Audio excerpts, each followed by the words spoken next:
One of the things I wanted to touch on was this, and I did not see this coming, but Derek Carr decided, you know what? I'm walking away from the game, the quarterback of the New Orleans Saints.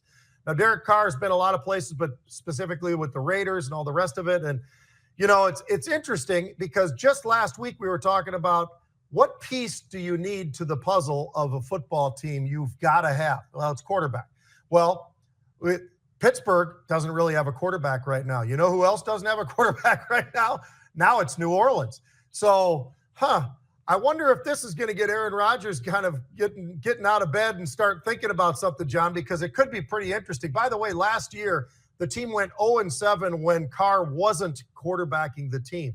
But they did draft a kid, that big kid out of Louisville, who's an older kid. He's like 24 or 5 years old, but Tyler Show.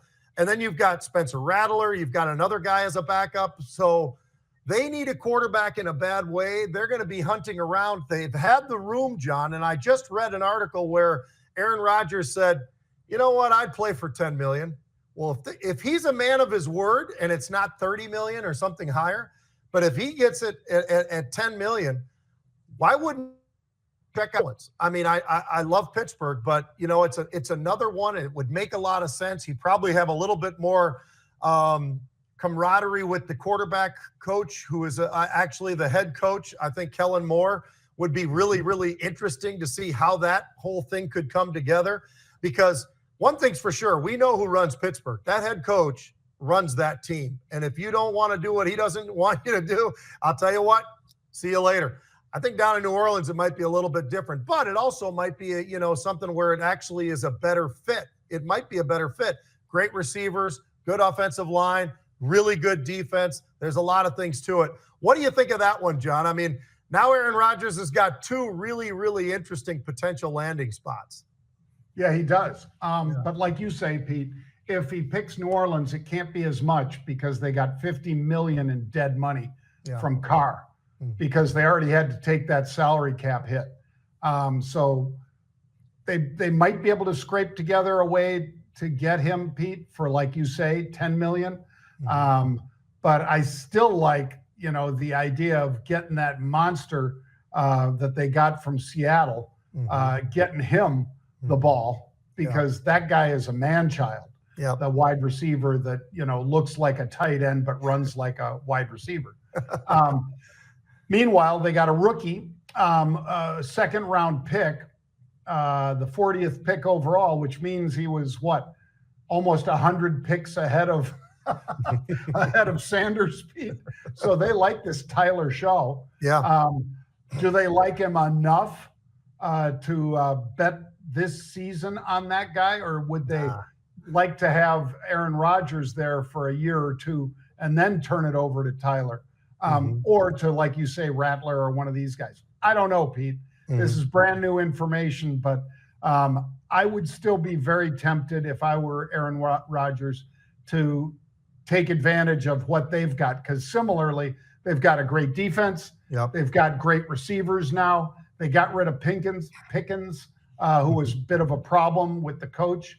And I think they're in pretty good shape up in Pittsburgh as well, if they get the quarterback. Yep, absolutely. I totally agree with you. How about the NBA, just real quick, John? I wanted to run on this one. The Cavaliers were one of the top teams the entire year. At some points, they were number one. At some points, they were number two. I don't think they even slipped below number two. But they're down now 3-1 to the Indiana Pacers.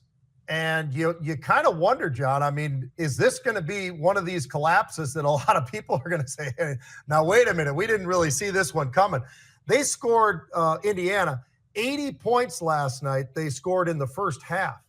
Gives you a little bit of an idea how well they were playing and just the butt kicking that they actually gave them yesterday. But the other thing outside of that was just an update. But how about this? Cooper Flagg, because there's a lot of conversation going on, John, right now about where are people going to be in the draft, and the lottery's out there next. You've got Utah, Washington, Charlotte, and New Orleans all have a 14% chance of being the number one pick. I don't think there's any question at all, at least in my mind, that it's going to be Cooper Flagg, the kid out of Duke. He's a quality kid. He's been at a great, let's call it a franchise in Duke basketball for a long period of time. But he's only been there 1 year. but he's that good. He's so athletic. It's unbelievable. And I was going to compare him, not for the color of his skin or anything like that, but I was going to compare him to kind of a Larry Bird because he can do it all. And he's tall. You know, he's not a 6'4" guy. You know, he's a 6'8" guy or whatever he is. And it just shows you that this guy really has the potential to lead a team, I think, in the NBA. It's going to be pretty cool to see how it all pans out. But he's going to be the number one pick. But what do you think, John? Is there any comparables that you can think of for Cooper Flagg? He can do it all, and that's kind of what I like about Larry Bird. I mean, he played defense. He was great. His passing was unbelievable. You know, the stuff behind the back and behind the shoulder, all that stuff is just great. And it's cool, and it's also, you know, something that makes you an even better team. Who do you think he matches up? Is there anybody that you can think of that – because the guy can shoot the lights out of the ball. He can shoot the lights out. He distributes the ball, as they say, as our buddy Charles Barkley would say, or your pal, Shaq. He distributes the ball pretty well. Yeah, he does. Shaq has the world's deepest voice. He is such an amazing human and a great investor. But it's not about Shaq. It's about Cooper Flagg. Pete, he makes almost as much as the average NBA rookie. I mean, you know, the number one pick usually right now, I asked Grok this morning, makes about 10 million. The number two pick, about 9 million. And then it goes down from there. He's making, I think, 7 at Duke and having a great time. So, you know, he plays a lot more games if he comes into the NBA. He's going to wear his body down more and all the rest. I mean, for the right sort of situation, if I'm Cooper Flagg, I stay at Duke because he's already making the money. It's not like the old days where you'd have to buy an insurance contract against your injury or whatever. He's already making the money. Like I say, I'm pretty sure it's $7 million a year, Pete. It's crazy. Collectively, and maybe New Balance might be his main sponsor. I can't remember for sure. But anyway, I think if that kid does come out for the draft, he is the number one pick overall. Mm-hmm. And again, a guy who's willing to share the ball and also willing to drop threes from all over the court and slam. There aren't a lot of guys that do all of those things, but the ones that do usually end up in the Hall of Fame. So I'm going to say, I'm not saying he's there, but I'm saying the guys that do what he can do usually end up in the Hall of Fame. Yeah. Well, he's a player like Magic Johnson. He's a player, you know, like Larry Bird. I mean, I think he's the fuel of a team coming down the court with the ball and whatever he wants to do. And he's got that size factor too. So there's a lot of reasons why I think that he's really a very special player. And I think he can be pretty physical if he wants to be. He probably might want to gain a few more pounds, but I think he could be pretty physical at the NBA level as well. All right. We thought you guys would enjoy this. It's been a couple days since we had one of our sports highlights here.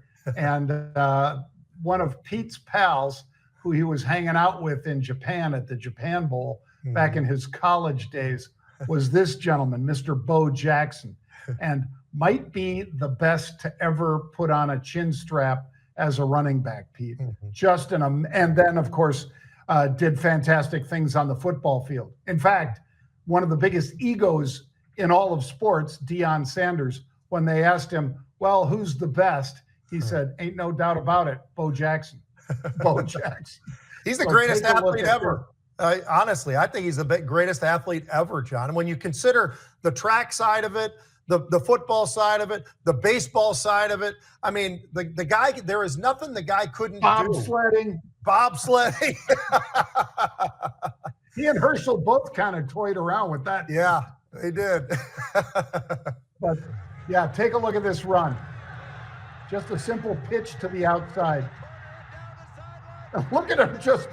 Look at the speed. That's a defensive back that he's running away from. Those guys are usually the fastest. And John, I'll say this. He might be 225 pounds in these. He doesn't look it, but he is. The guy is jacked out of his mind. I mean, it's crazy. People used to go to Sox Park. They'd put 50,000 people down there, John, just to watch him hit batting practice before the damn games. I mean, that's how good the guy was. His football side, though, man. Powerful dude. Powerful dude. And a great guy. Still lives in the Chicagoland area, as Pete knows. Yep. I won't say where, so he has a little more privacy. But yeah, he still lives in the Chicagoland area, and he's a hell of a bow hunter too, Pete, by the way. Oh, yeah. He makes it all himself, too. I mean, the guy's a clever character. And, Bo knows, as we all know.